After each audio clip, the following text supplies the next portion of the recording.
This is a 1939 Remington Model 141 Gamemaster. This rifle has a 24-inch barrel, beaver tail front end, and you'll notice that those cuts in the front end, those aren't from the factory. Those are actually cuts from all of the deer that this rifle has taken over the years. Just kidding. Also has a pistol grip stock, steel butt plate, and an enclosed receiver having a locking lug just rear of the chamber located on the top of the receiver. It also has a very interesting spiral magazine tube. The Model 141 is an improvement over the original Model 14. This was a John Pederson design, and Pederson lived between 1881 and 1951. The Model 14 sales were steady throughout the 20s, until the stock market crash of 1929. The Great Depression took its toll on Remington, and DuPont, who had been supplying Remington with gunpowder for many years, saw an opportunity to gain controlling interest in Remington, so on May 23, 1933, DuPont facilitated a restructuring of Remington. G.H. Garrison reviewed the Model 14 and offered some cosmetic functional improvements.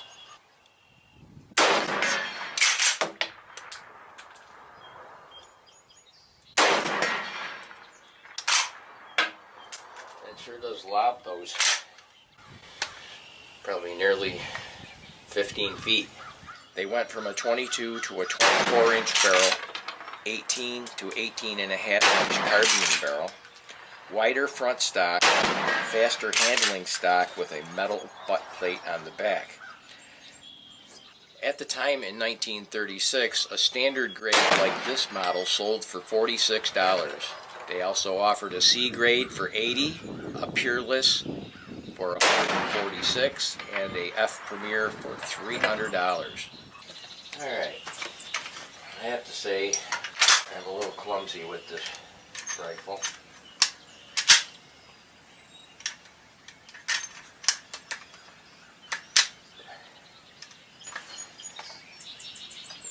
A little forward pressure releases. Okay. This is 400. Ramps all the way up. It's going to hold slightly left.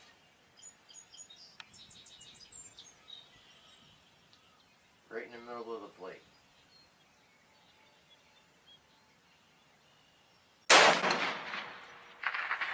John Browning thought the world of Pederson. He told U.S. Army Major General Julian Hatcher. Now, if you're not familiar with Hatcher, he has many fine writings on early rifles of the turn of the last century. And Julian Hatcher was a firearms expert, and what Browning told Hatcher was Pederson was the greatest gun designer in the world.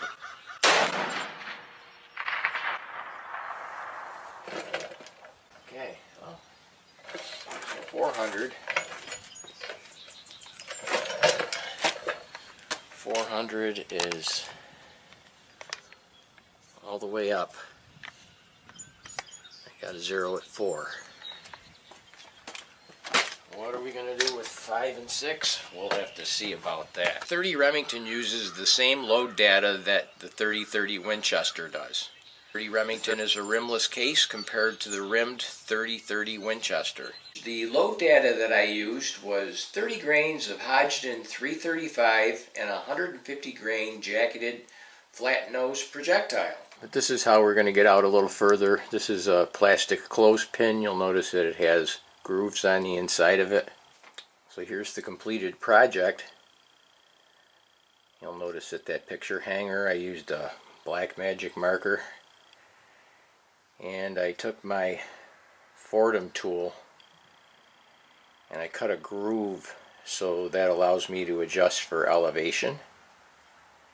And right now we've got it set for 500 yards right there. Of course, the left and right is adjustable, as well as the elevation. You can loosen the screw and slide it this way or that way depending on what direction you want to go.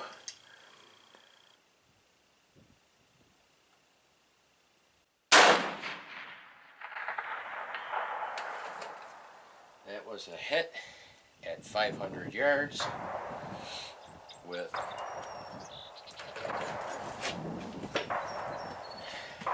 my clothespin sight.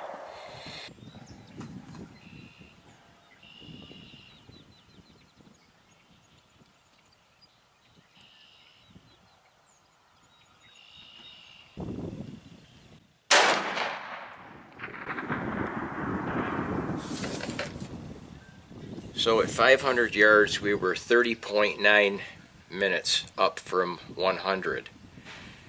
600 is 43.3 minutes. That is a total of around 12 minutes up from 500. So how do we figure that out? Well, your step height divided by your sight radius, which is 19.5 inches, and you multiply that by 3600, and that equals the change in minutes of angle. So using that calculation, I've adjusted the sight 70 thousandths based on this formula.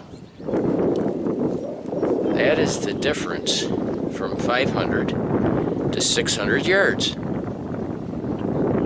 Right there, 70 thousandths. So you can't see it very well, but 500 was that line and 600 was the next line up.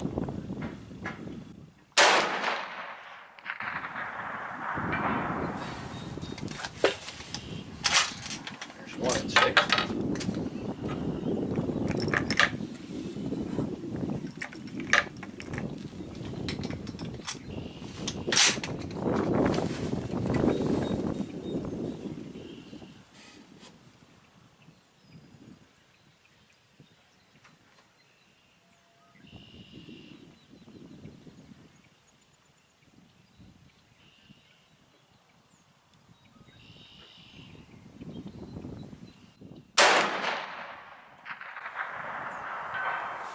There's 2 and 6.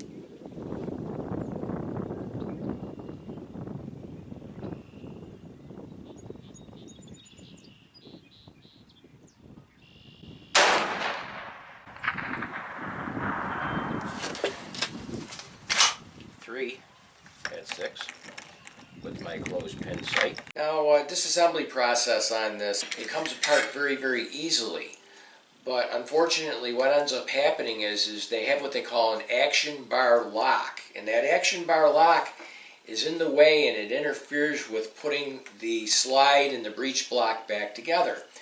I've got a picture of the action bar lock right there, and you'll notice that the breech block looks like a dragon's head, and the tongue is the action bar lock. So in order to get that out of the way, you need to take the ejector and slide it forward.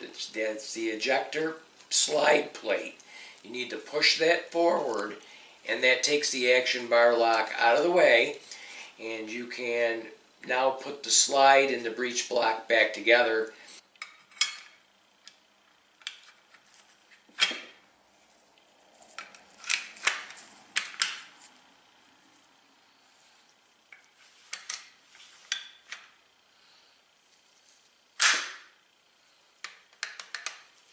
And then of course you want to close the action and check it for cycling afterwards once you reassemble, because you can reassemble this gun where it will not go into battery and lock into battery. So you really want to check that.